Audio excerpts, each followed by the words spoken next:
hit show Stranger Things recently dropped an animated spin-off which claims to be just like a classic 1980s cartoon. Only problem is, this couldn't look less authentically retro if it tried. It's just the every 2020s cartoon production ever aesthetic, in all its pseudo-artisanal glory. And that's not very totally tubular if you ask me. So that got me thinking, what would it look like if Stranger Things really was a genuine Saturday morning cartoon from the year of the Goonie? Well, I'm here to show you, so Lego your egos and cower your bungas, dudes, because we're taking an unsupervised bike ride back from the future. Welcome to the ancient primordial year of 1985. Coming to you from beautiful downtown Fortitude Valley, it's the Harry Gold Show, with your host, Harry Gold. Good evening, ladies and gentlemen, and welcome to the program. Stranger Things, for those unfamiliar, is about increasingly gangly no-lifers from Nowheresville, Indiana, who team up with baby Sinead O'Connor to tussle with a fleshy interdimensional freak show. And as I'm sure you saw, the reception for the final season was mixed. But, ever the optimist, this series still intends to lurch on for all eternity. Thusly, a bouncing baby animated spin-off was born. Stranger Things, Bite of 87. Tales from the Pizzaplex. Tales from 85. And they really want you to know it's like an 80s cartoon. The reveal teaser opened not with footage of the show, but the creators just sitting around reiterating precisely what decade of animation they're nostalgia baiting you with. Which begs the question, why does it just look like Arcane? Not only did fully CGI shows simply not exist yet in the 80s, but you could not possibly choose a less classic and more aggressively now aesthetic than Telltale Walking Dead with RTX on. You should have given us Ninja Turtles. Not Ninja Turtles. So if we're reimagining this thing as an authentic 80s Saturday morning cartoon style spin-off, where better to start than just making it look like one? That's so crazy it might just work. You won't believe how 80s this'll get. I'll shove Rick Astley so far up their leg warmers they'll cough up Cabbage Patch Kids. For starters, everything back then was 2D. I'm talking flat as last week's Mr. Pibb. UVs unmapped, subsurface unscattered, and nary a ray to be traced. In fact, computers weren't even invited to the party. Each frame was a real photograph of a real drawing made by really nicotine-addicted artists, which is something we ought to be at least trying to evoke, even if we can only do so digitally. Especially the nicotine. But before we continue, this episode of The Harry Gold Show was brought to you by Opera. Choose the browser that allows a better way to browse. Opera is the one for you. Just look at all of the things it can do. Pop out videos from your site and move them to anywhere that you would like. Off the window and cross the screen. It is a true multitasker's dream. Music layout so pops out with YouTube, Spotify, Apple, and SoundCloud. Deezer, Amazon, Tidal too. Auto poses fits to keep things smooth. Customizable sidebar grabs.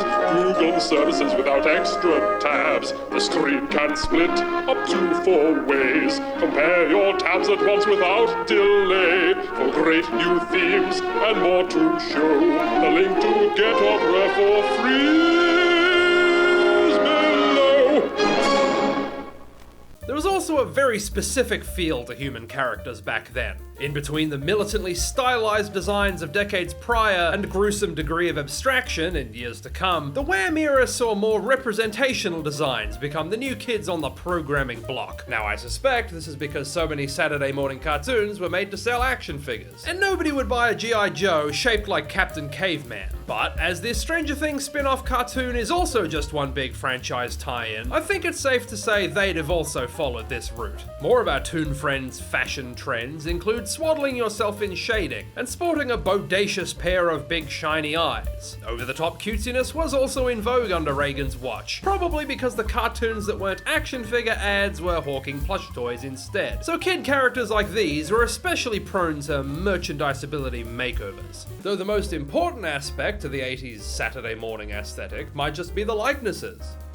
Or rather, the jarring lack thereof. In the real Stranger Things cartoon, fidelity to the faces of the original show is about as consistent as an epileptic woodpecker. Some are instantly recognizable, while others look like the intern's girlfriend designed them in Tomodachi Life. But as much as it pains me as a professionally published caricaturist, I actually have to take the side of the dud likenesses. 80s Saturday morning cartoons are always miserably, miserly, money-grubbing cash-ins. And guess what? Likeness rights cost more money than $0. Which means, just like every animated spin-off of the era, we need to find that weird middle ground where you can tell who all the characters are supposed to be, but Millie Bobby Brown can't sue our mullets off for shoplifting her face. We also need to bear in mind that the action figures we'll be selling based on this cartoon, the main reason it's being made, of course, need to be as distinct from each other as possible, so parents can be badgered into buying all of them for their kids. That means exaggerating their differences, like making Will Byers even smaller and more kidnappable.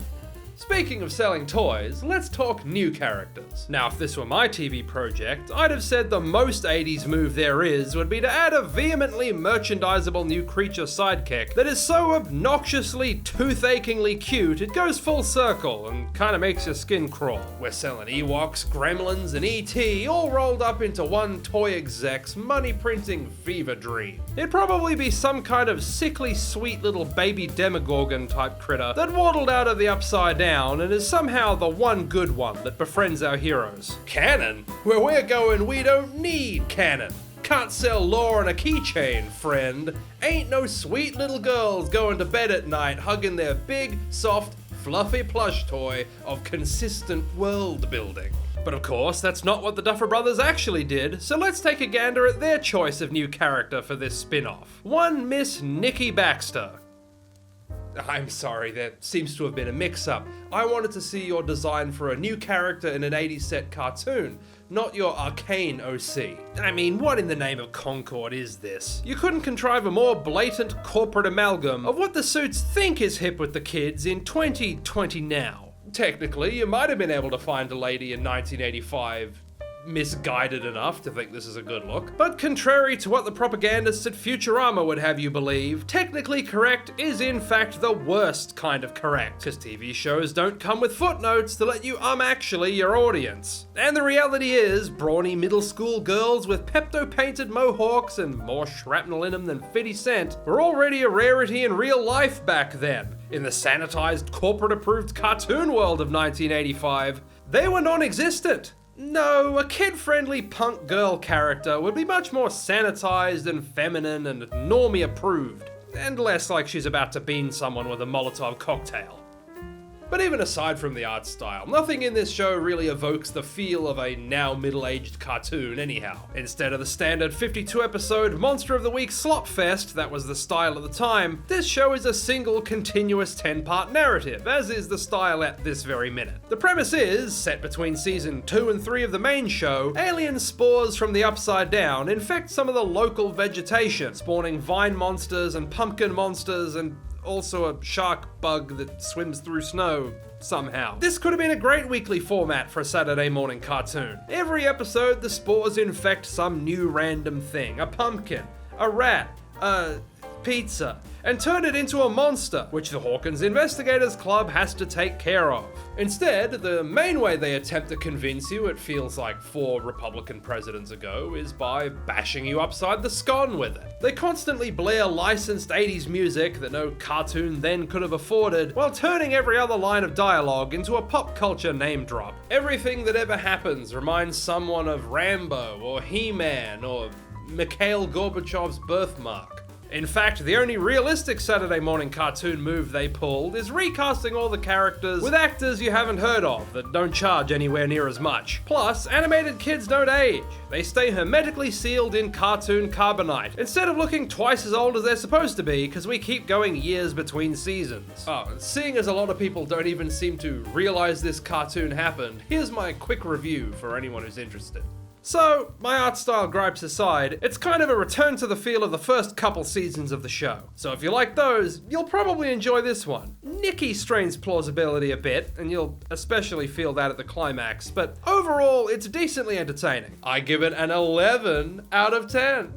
See what I did there? Sponsor me, Netflix. And one last thing before we wrap up here. The other quintessential 80s cartoon must that's conspicuously absent here is a theme song. This show has the same deal as the live action one. But real Saturday morning cartoon intros had lyrics and explained the show. Sorta like this. Stranger Things. Stranger Things.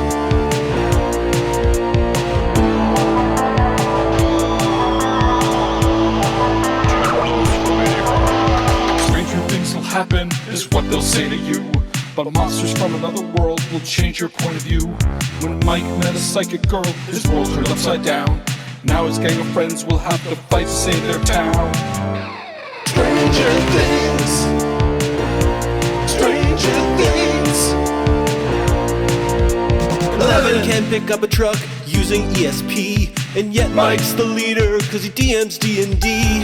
Dustin's comedy relief, always eating snacks. Too bad he got less funny once both his teeth grew back. Nikki is their very important random friend. Once the spell is over, you won't see her again. Lucas is the black one, and Max has ginger hair. Yeah, that's really all there is to say about this pair. Since we're in the 80s, Will's not the gay one yet. They'll retcon him in 40 years to please the internet. Stranger Things. Stranger Things. Stranger Things.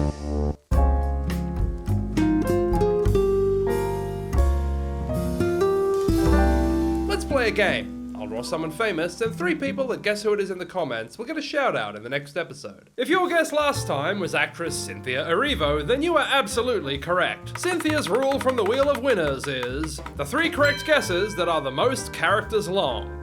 Juxtaposition was a comparatively high flyer, swooping to first place with 571 characters. Dr. Detective was no quack, easily finding their way to second at 338. Then Jake Miller was also top tier, 337 characters, ranking him third. Well done, everyone. Thanks for playing. This week's subject has a nose so plentiful in its corpulence that it is rumored to honk if squeezed. Their brow is so heavy it has to ride in a separate elevator. And in search of the tallest, craggiest spot, this person has been known to go bouldering on their own forehead. Now who could this be? If you know who that was, let us know in the comments. And don't forget to subscribe for more videos that'll turn that frown upside down. But this has been the Harry Gold Show. So, until next time, stay safe, and God bless.